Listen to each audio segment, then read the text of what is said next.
Hi, my name is Randall Sorensen. I'm a CPA and I'm also certified in financial forensics. I'm here today and we're going to discuss divorce, part one, pre-divorce strategy. A lot of times when people are considering divorce, it's necessary to get a game plan together. There's no doubt this is going to be one of the biggest games you're ever going to play is your divorce. So therefore we have some strategy for you. First of all, you want to separate your emotions and you must maintain your focus. It's critical that you be able to leave some of your emotions away from the situation. The outcome is going to be critical to how well you're able to navigate these choppy waters. One of the things we recommend is you're definitely going to want to accumulate as much information as possible. If you stay in the marriage possibly as long as you can, I think you're probably going to find out that you will be able to accumulate more documents. One of the things we would encourage you to do is actually perform a asset search. Now there's numerous companies out there that will assist you with this. My background is I'm a CPA and I've been doing this for over 25 years. We actually have a service that we go out and we scour all the records in the IRS database. We go back 4 years in time. Part of the value in being able to do that is we're able to put together what's called asset trend analysis. When you're going through, a lot of times the divorces are something that wasn't just planned yesterday. It's been planned for maybe the last year. So it's critical that you go back and look at the various assets that you accumulated from year to year to year. In addition, we strongly recommend that at the same time you pull the tax records and find out, has your hubby or spouse been filing tax returns on a regular basis? Is there any outstanding tax liabilities?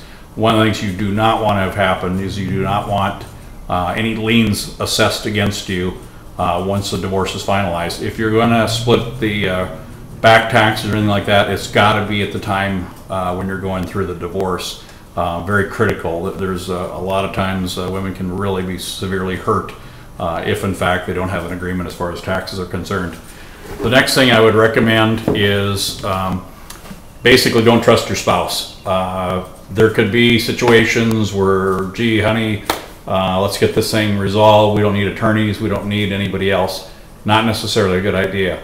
Also, try to avoid showing your children your emotions. There's just no question that it's important for you to have your children not only understand the process, but they don't want to necessarily see you in anger. They don't want to necessarily see you in situations of rage and whatnot. So that's going to be very critical for you as well. Now, one other thing we want to recommend is that you accumulate copies and you find a safe storage place for it. You may want to take the documents over to a friend's house. You could also consider putting the documents with a parent if they happen to live in the neighborhood. The next thing we're going to talk about is what financial documents you might want to consider putting together. We recommend if you've got monthly credit card statements, grab those, make copies of them. Get copies of the actual credit cards themselves is very helpful. Also, any loans, home equity loans, house loans, car loans, you definitely want to have copies of any loans that you guys may have taken out in the past couple of years or even very recently. The next thing we recommend is you're going to want to track down all the assets that you have, copies of titles, investment account, brokerage accounts, 401ks, Social Security benefits. Statements usually come annually. Also insurance policies a lot of times will have life insurance cash surrender values.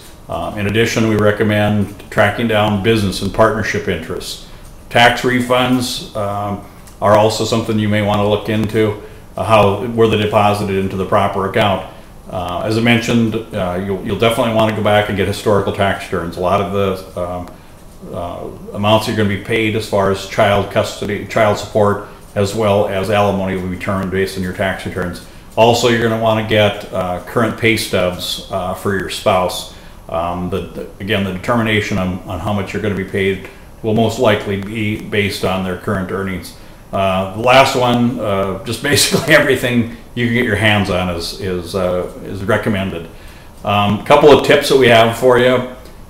This is based on women that we've been dealing with for the last 5 years. It's not set in concrete, but it is helpful tips, and that's what we're trying to do here. We suggest getting some cash together if you possibly can.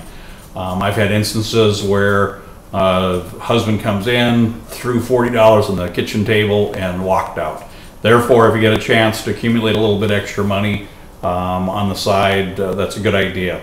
In addition, you might want to consult with an attorney prior to filing for divorce. Find out if the titles are in both of your names, one of your names, if they can be transferred, and however you will want to get the advice of an attorney prior to doing any transfers. The next thing you want to iron out is the dependents deductions. In some instances, it's usually set out in the divorce decree, but you'll definitely want to have that ironed out. You do not want to get into disputes. Gee, you said I could have the boys in the odd years and the girl in the even years. Get that ironed out very clearly. Also, go beyond the basics. The basics are plain Jane, and a lot of times you want to find yourself an attorney that's really going to be an advocate for your position. It's worth that extra measure to have somebody that will really push for your best interests. The next thing I just want to talk about is being hands-on. There's a lot of things you can step up to the plate and do, whether it be Excel spreadsheets, running errands, doing some internet research for your attorneys. Don't be afraid to keep them abreast. Don't be afraid to send them some emails indicating what your progress has been. One thing you want to stress is the post-decree motions. Getting things changed after your divorce is final is going to be difficult. If you're going to get things done, get it done right now, because that's going to be very critical to you. Want to talk just briefly about child support. The visitation and whatnot will be set out generally by the courts. It's something you probably will either have guidelines or your attorney will make a certain request. Keep in mind that the more days that the children are with the other spouse, chances are the amount that you'll be paid for child support will be taken into consideration. The more they're with him, chances are your benefits are going to be reduced. Medical is very important. Who's going to be responsible for the medical bills? Do the children remain under the other spouse's medical policy, or is it under yours? Also, recommend that you get clarification on his exact gross pay that's being paid annually. There's a lot of cafeteria plans where you might be able to take monies that from the gross pay and have them go directly towards paying some of your children's medical expenses. Last item, child care. Make sure and resolve that. You'll definitely want to have your child care spelled out as far as who's going to bear the responsibility for that particular item. You can actually go and visit our website located at www.divorceassetsearch.com.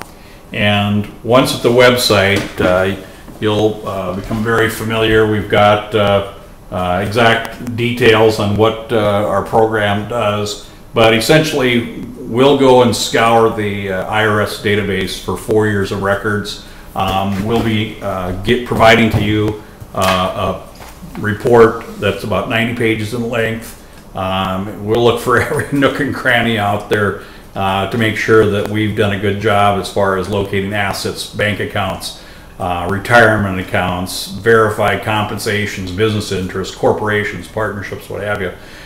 We do have a special if you'd like to come and try our product.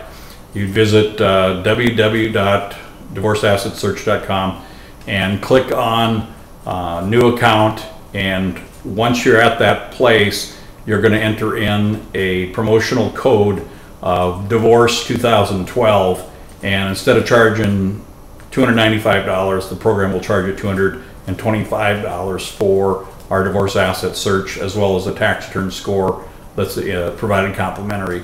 If you have any questions at all, feel free to call our office. Our number is 480-752-0000, and my extension is 3, and my name is Randall Sorensen. Thank you.